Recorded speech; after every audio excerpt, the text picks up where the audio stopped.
नमस्कार, मैं हूँ मनविंदर। एमबीएन नेटवर्क पे आप सभी लोगों का बहुत स्वागत है। दिल्ली के मुख्यमंत्री अरविंद केजरीवाल आज खुश तो बहुत होंगे कि वर्चुअली पेशी हो गई उनकी, लेकिन असलियत ये है कि गिरफ्तारी के डर से वो घर से बाहर नहीं निकले और केजरीवाल कोर्ट नहीं पहुँचे। वर्चुअली उनकी पेशी हो गई। खैर ये तो कोर्ट का जुरिडिक्शन है, लेकिन अरविंद केजरीवाल शायद प्रधानमंत्री नरेंद्र मोदी के उस वक्तव्य को भूल गए हैं, जिसमें उन्होंने ये कहा था कि जो लूटा है, वो लौटाना पड़ेगा और मरता क्या ना करता। उन्होंने विश्वास मत का खेल शुरू कर दिया। विश्वास आप सबको पता है कि विपक्ष की माँग होती है कि आप विश्वास मत रखिए, लेकिन यहाँ उल्टा खेल है। केजरीवाल खुद विश्वास मत रख रहे हैं और खुद ही उस पे चर्चा कर रहे हैं। 70 विधायक हैं दिल्ली विधानसभा में और उसमें अरविंद केजरीवाल के पास 62 विधायक हैं और 8 विधायक बीजेपी के हैं।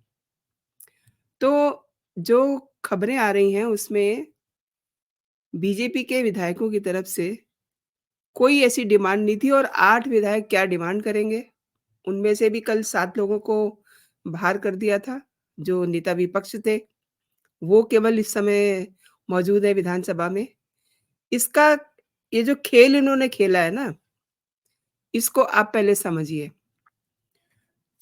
आप जानते हैं कि दिल्ली की एक अदालत ने आबकारी नीति से जुड़े एक मामले में जारी सम्मन पर जब बार-बार कहने के बावजूद ईडी के सामने केजरीवाल नहीं पहुँचते हैं, तो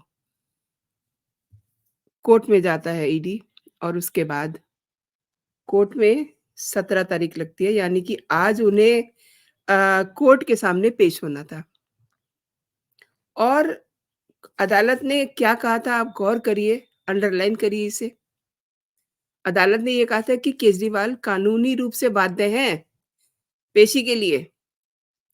अब फिर जब वो बाध्यता कहाँ गायब हो गई और क्यों उन्हें वर्चुअली पेशी के लिए कहा गया? ये एक बड़ा सवाल है। हालाँकि मैं फिर कहती हूँ कि ये कोर्ट का जुरिडिक्शन है, लेकिन पेशी होनी थी तो क्यों नहीं हुए? क्यों उन्हें वर्चुअली पेश होने के लिए कहा गया? क्यों उन्हें ये मौका दिया गया? ईडी ने केजरीवाल को 5 सम्मन दिए हैं, लेकिन उस पे कोई अमल आज तक नहीं हुआ। अब चूँकि कोर्ट का डंडा था, तो उन्होंने रात-रात में एक ऐसा खेल रचा दिया। क्या उनकी बातचीत होती है वकील की कोर्ट के साथ?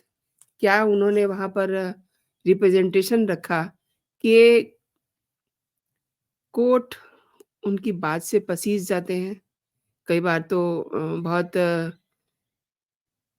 कड़वी बात कह देते हैं कोर्ट से, लेकिन अरविंद केजरीवाल के साथ ऐसा नहीं हुआ। उनको मौका दिया गया कि वो वर्चुअली जुड़ सकते हैं। अब ठीक है, वर्चुअली वो जुड़ चुके हैं, लेकिन जो कोर्ट ने तारीख दी है, वो तारीख दी है 16 मार्च, यानी कि ठीक 1 महीने का टाइम दे दिया और ये जो उनको टाइम मिल गया है, ये उस बात को पुख्ता करता है कि अरविंद केजरीवाल केवल और केवल ईडी का जो मसला चल रहा है ना, ईडी की और उनकी जो अ, ब दौड़-भाग चल रही है, टॉम एंड जेरी का जो खेल चल रहा है, उसको वो टाइम बाइंग ले रहे हैं। छठा नोटिस उनको जारी हो चुका है और जो विश्वास प्रस्ताव का खेल है ना, उसे भी आप समझिए कि 16 फ़रवरी को उन्हें कोई ज़रूरत नहीं थी विश्वास मत की, क्योंकि 29 अगस्त 2022 में पहली बार जब विश्वास मत पेश किया था, उस समय भी बीजेपी पर आरोप लगाए गए थे आप सरकार की तरफ से और उस दिन प्रस्ताव से पहले भाजपा विधायकों ने दिल्ली में पानी और सीवर और तमाम सारे भ्रष्टाचार पे चर्चा कराने की मांग की थी और इसके बाद विधायकों को पूरे दिन के लिए सदन से बाहर कर दिया गया था। अब आगे आगे आइए 2023 में 29 मार्च को दोबारा से विश्वास मत पेश किया जाता है। केजरीवाल ने उस समय भी भाजपा पर उनके विधायकों को खरीदने का आरोप लगाया था। उस दौरान विपक्षी दल भाजपा के सभी 8 विधायकों ने विधानसभा से वॉकआउट कर दिया था और दिल्ली विधानसभा में आपको पता ही है, जैसे मैंने बताया आपको 70 सीटें हैं, 70 में से भी 8 जो हैं बीजेपी के विधायक हैं और 62 आपके हैं। अब बार-बार विश्वास प्रस्ताव रखने की कोई ज़रूरत भी नहीं है, लेकिन वही बात है, अगेन और अगेन वही बात सामने आती है कि मरता क्या ना करता। तो केजरीवाल इस समय इतने खौफ में हैं, उनको गिरफ्तारी का डर इतना ज़्यादा है कि वो देखिए उनको आज 17 फरवरी को कोर्ट के सामने पेश होना था और कोर्ट ने खुद ही कहा था कि वो पेशी के लिए बाध्य हैं, उनको आना ही पड़ेगा। लेकिन नहीं आए, कोर्ट ने कहा कि ठीक है आप वर्चुअली जुड़ जाइए, जबकि वर्चुअली जुड़ने के लिए कुछ कायदे कानून होते हैं, कोई बहुत बड़ा हार्डकोर क्रिमिनल हो, तब उसको वर्चुअली जोड़ा जाता है ताकि सिक्योरिटी का इश्यू होता है। उससे पहले कोविड काल में भी कई सारे ऐसे मामले रहे अ, हेल्थ इश्यूज़ को लेकर के लोगों को वर्चुअली जोड़ा गया, लेकिन केजरीवाल को क्यों जोड़ा गया, ये सोचने की बात है। मैं दोस्तों आपसे जानना चाहती हूँ कि केजरीवाल को वर्चुअली जुड़ने की इजाज़त क्यों दी गई? आप क्या कहते हैं? मेरे कमेंट बॉक्स में ज़रूर बताइएगा और जो अब 16 मार्च तक की तारीख दी गई है, आपको पता है कि उस समय तक आचार संहिता मोस्ट प्रोबेबली लागू हो जाएगी, क्योंकि चुनाव सिर पे हैं 2024 के लोकसभा के चुनाव। इससे पहले मैं आगे बढ़ूँ, मैं आपको एक क्लिपिंग दिखाना चाहती हूँ, जिससे आप इसका कानूनी पहलू जो है, वो भी समझ सकेंगे।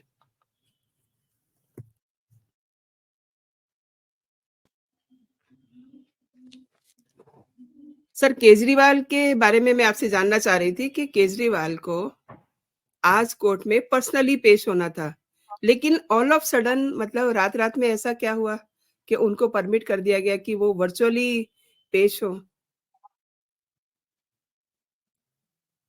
देखिए, ये कोर्ट का प्रेरोगेटिव है और कोर्ट की जी। अपनी कहना चाहिए डिस्क्रिशन है। हालाँकि यहाँ पर सर्कमस्टेंसेस ऐसे नहीं थे। ये ऑनलाइन तब करते हैं, एक तो देखिए ये आपका जो कोरोना का जो दौर चला था, उसमें कोर्ट्स ने ये सिस्टम शुरू किया था।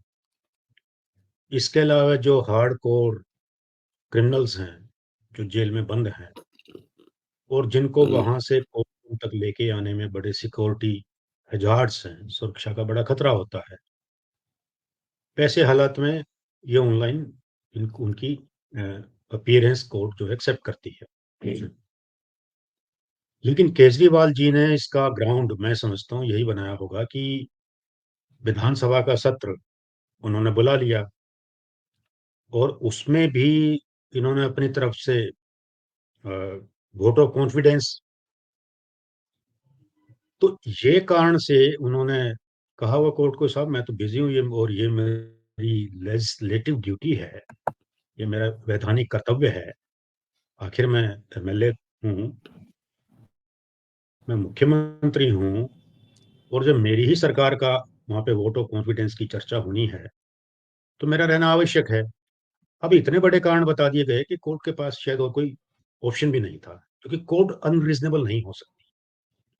एज़ एन इंडिविजुअल आप अनरीज़नेबल हो सकते हैं, जैसे केजरीवाल साहब होते रहे हैं, कि वो इतने समन्स के बावजूद भी नहीं गए ईडी के सामने। लेकिन court has to behave in a reasonable and responsible manner.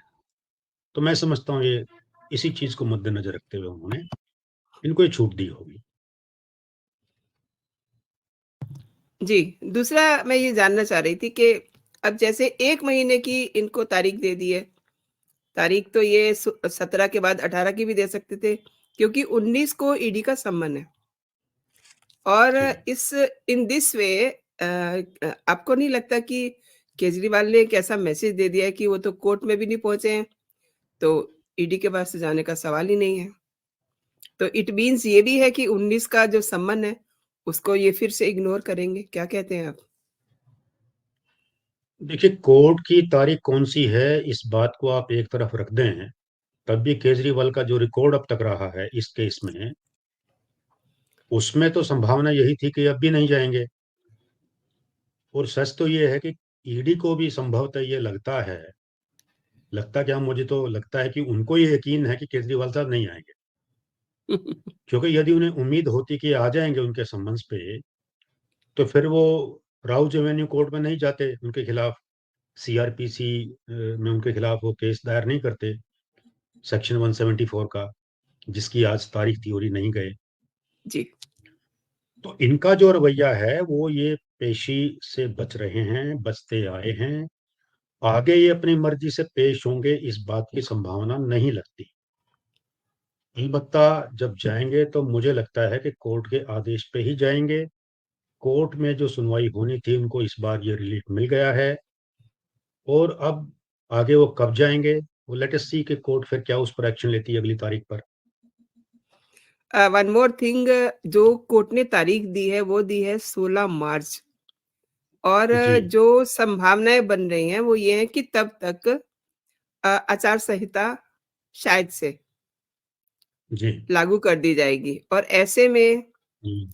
फिर तो मतलब इनकी जो भी कार्रवाई कहें, गिरफ्तारी कहें, वो क्या सीन देखते हैं आप? देखिए, चुनाव आयोग चुनाव की तारीखों की जो घोषणा करता है, तब से ये आचार संहिता लागू होती है। तो अभी तो घोषणा कहीं है नहीं और जैसा आपने कहा कि संभावना है कि शायद 16 मार्च तक वो घोषणा कर देंगे यदि, तो उससे कोई फ़र्क नहीं पड़ेगा। आचार संहिता में सरकार के ऊपर कहीं भी ये प्रतिबंध नहीं है कि वो शासन, प्रशासन के जो रूटीन काम है, उनको रोक दे।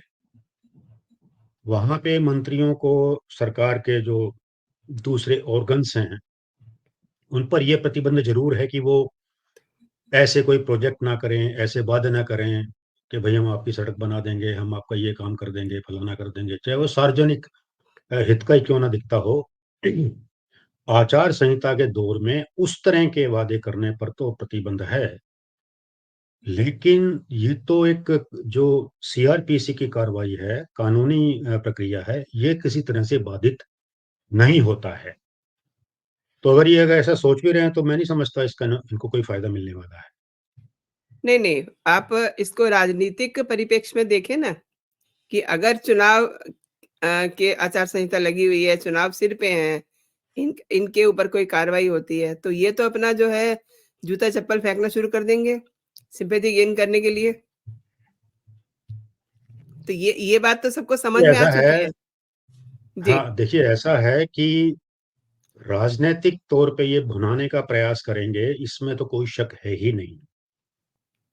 और मैं कहूँगा कि उसका भी आचार संहिता के लगने ना लगने से कोई संबंध नहीं है, क्योंकि आप तो तब की बात कर रही हैं, ये तो आज से ही कह रहे हैं, अब से पहले से ही कह रहे हैं कि साहब हमको ये इसलिए फँसा रहे हैं कि हम स्कूल बनाते हैं, हमको हुँ, फँसा रहे हैं क्योंकि हम आपके लिए हॉस्पिटल बनाते हैं, कि ये हुँ। बीजेपी वाले चाहते नहीं कि हम आपके काम करें, कि वो आपके खिलाफ हैं, ब्ला, ब्ला, ब्ला दुनिया भर की बातें ये तो करते आए हैं। तो यही तो करेंगे, इसके अलावा और क्या कहेंगे? तो आपने देखा कि केजरीवाल का जो मेन जो बात है वो है उनका डर, उनका खौफ। और आज भी यानी कि 17 फरवरी को भी उन्होंने विधानसभा में ये कहा कि भाजपा के लिए सबसे बड़ी चुनौती आम आदमी पार्टी है, इसलिए हर तरफ से उन पे हमला किया जा रहा है। यानी कि वो अपनी गिरफ्तारी को लेकर इतने खौफज़दा हैं कि वो क्या बोल रहे हैं उन्हें नहीं पता। और जिस तरीके से अभी आपने देखा, केसी गुप्ता जी कह रहे थे कि उन्हें कानूनी प्रक्रिया से गुज़रना होगा और ये जो उनको छूट मिली है वीडियो कॉन्फ्रेंसिंग के ज़रिए पेश होने की, उसमें उनके वकील रमेश गुप्ता ने ये कहा कि मुख्यमंत्री वर्चुअली कोर्ट में पेश हुए क्योंकि विश्वास प्रताप की चर्चा होनी थी और अब आप देखिए कोर्ट ने 1 दिन के लिए मान लिया, लेकिन बात वही आती है ना जो अक्सर आपसे कही जाती है कि कब तक बकरे की माँ खैर मनाएगी, देखने वाली बात ये है। और दूसरी बात ये है कि केजरीवाल कब तक घर से नहीं निकलेंगे, कोर्ट की पेशी में नहीं जाएँगे, ईडी की पेशी में नहीं जाएँगे, कब तक? सबके सामने, देश के सामने बड़ा एग्ज़ाम्पल है और इनके तो रोल मॉडल हैं केजरीवाल के, हेमंत सोरेन। उनको 10 सम्मन दिए गए थे और 11वें सम्मन पे वो अरेस्ट हो गए थे। और अगर ये सोच रहे हैं कि लोकसभा चुनाव के नज़दीक आ जाएगा सारा मसला और फिर इनकी अरेस्टिंग मुश्किल हो जाएगी, तो कहीं न कहीं ये बात सही है और ये खेल जो खेल रहे हैं, इसीलिए खेल रहे हैं कि चुनाव के दौरान इनको अरेस्ट किया जाए और फिर इनको मतलब ये अपने हाथ-पैर पटकने शुरू कर दें, चप्पल कपड़े फाड़ दें और मुझे गिरफ्तार कर लिया। तो एक तरह से विक्टिम कार्ड का ये इंतज़ार कर रहे हैं और आए गए-बगाए ये ऐसे काम करते रहते हैं।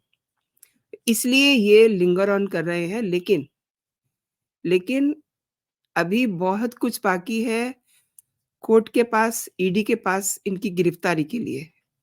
तो वो सब देखना बहुत दिलचस्प होगा दोस्तों। आपने मेरे साथ पूरा वीडियो देखा। बहुत-बहुत धन्यवाद आपका। आपको मेरे कंटेंट पसंद आ रहे हैं, तो इस वीडियो को आप अपने दोस्तों में शेयर कीजिए। दूसरी बात, अभी तक अगर आपने मेरा चैनल सब्सक्राइब नहीं किया, तो मेरे चैनल को सब्सक्राइब भी कर लीजिए, ताकि मेरा हर कंटेंट आप तक सबसे पहले पहुँचे और बेल आइकन दबाना ना भूलें। खुश रहिए दोस्तों, अपना ध्यान रखिए, वीकेंड है, एन्जॉय कीजिए। जय हिंद, जय भारत।